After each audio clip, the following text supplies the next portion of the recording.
Teachers like Katie Gimbar filmed all their videos modeling the creative process for their students. The videos that she created represent short versions of her lectures, leaving advanced applications for class time. Now the teachers don't have to focus on rushing through the content every day.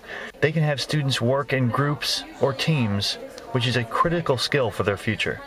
So if they are working in groups or teams each day, we need to make sure that we are supporting high-quality, high-level collaboration and group work.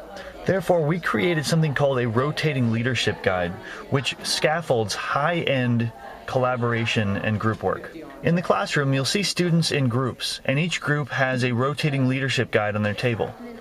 Basically, this rotating leadership guide is a one-page document that tells students what to expect and what leadership roles they will take in their group. There are 4 fundamental roles of high-level group work in a flipped classroom. There's a facilitator, which is the team leader to make sure everyone stays on task. There is a timekeeper that makes sure they stay on schedule. There is a recorder who is responsible for writing out the progress of the group. And then there is a presenter who is responsible for, at the end of the period, presenting the findings of the group to the class. Using the rotating leadership guide to build high-level group work skills makes any class highly efficient and engaging. What I'd like for you to do is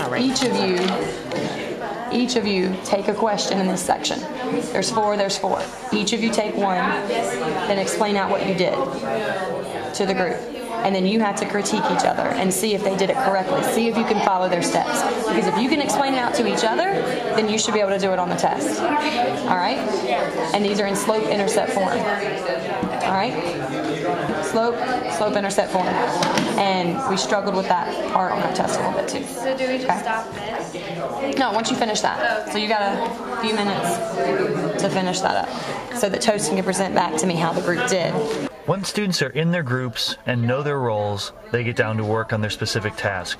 And Katie, the teacher, facilitates by walking around the room, helping individual groups move forward with their task.